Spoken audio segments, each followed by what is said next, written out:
to define your love or hate for anyone, he'll do it one better. Because he's the best lyricist I've ever read. To all of my friends, I don't have too many, just some rain-coated lovers, puny brothers. The media have generally always referred to me as being miserable and morose and the Pope of Mope and things like that. That's what I don't get. I don't get the miserable thing at all. I find them very funny. Girlfriend in a coma, I know, it's serious. Girlfriend in a coma, when I heard it, I nearly crashed my car and ended up in a coma.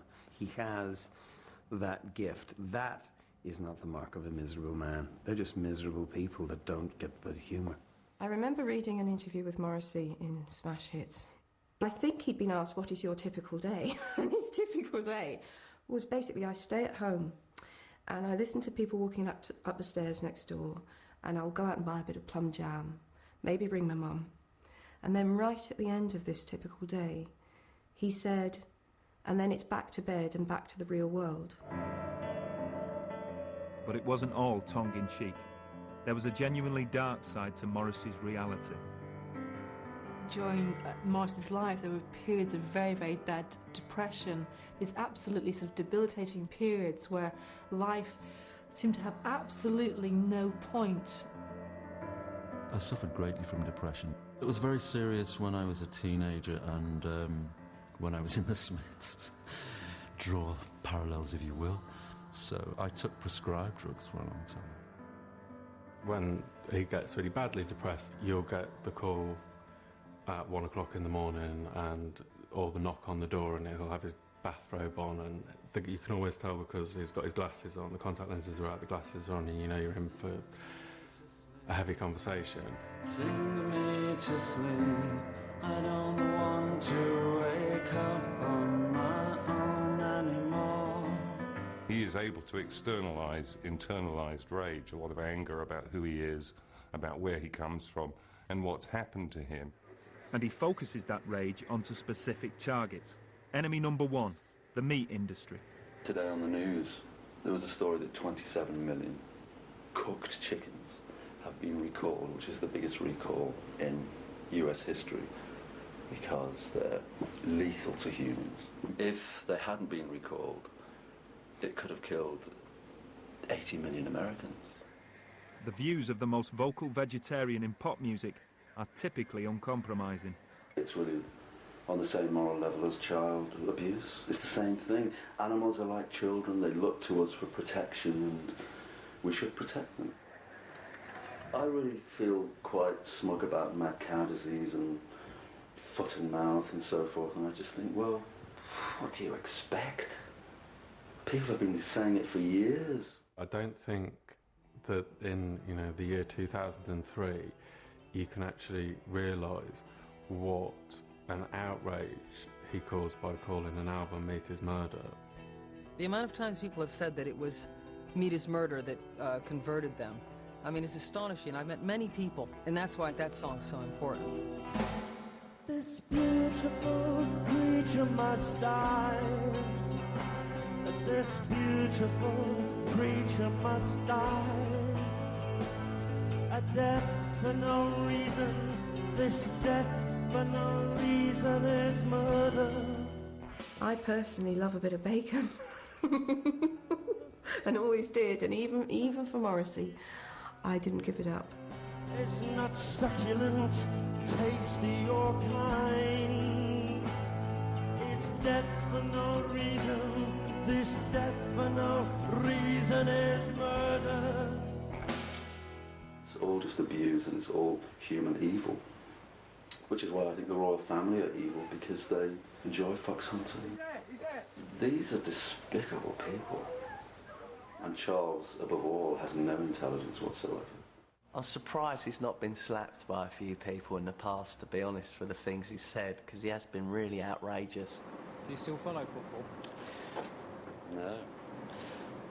I mean, if they were kicking a politician around, I'd follow them. If it was Tony Blair instead of a round object, I'd be captivated. I think he's very true to himself that way.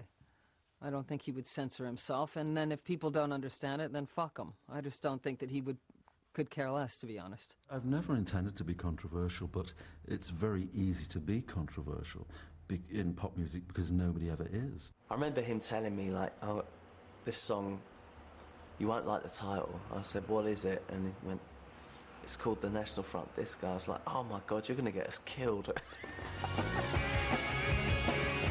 It caused the biggest uproar of his career.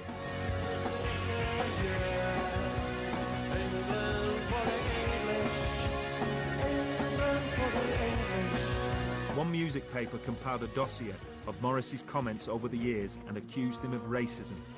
He never responded. They've kept on at that thing, like, well, if he doesn't defend himself, then he must be. Why fucking should he? You know, why should he? We all know for a fact he's not. Because if he was, the fucking News of the World would have uncovered it first. Forget the fucking NME. Not everybody is absolutely stupid. Why on earth would I be racist? What would I be trying to achieve? In 1998, Morrissey set up home in Los Angeles, leaving England behind. It seemed that I had a better chance of being struck by lightning than I had of being accepted by the British music industry. Morrissey is one in a long line of great English artists like P.G. Wodehouse or Noel Coward, who eventually leave because they're just not prepared to be pilloried for the very qualities that they were initially praised for. I'm just passing through here.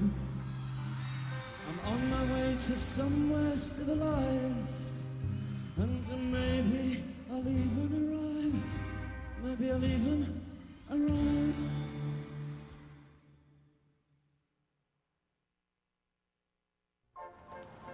For the past 5 years, one of the most English of pop stars has lived in Los Angeles, just off Sunset Boulevard.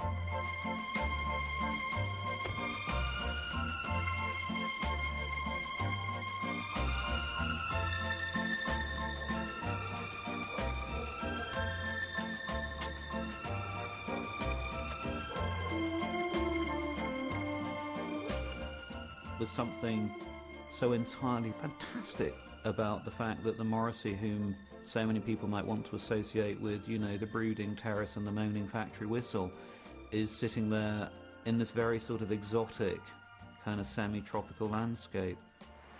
Please squeeze your bodies in. So welcome to my lowly shack. This is where I live. This. Choreography is extra, don't forget that. I think that the house is entirely right for him as well in terms of its history.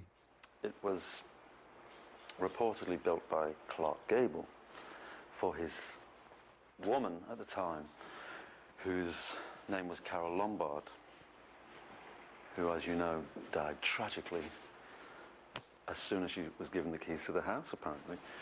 Morrissey is living, if you want, with his family. It's been in the hands of many people. F. Scott Fitzgerald.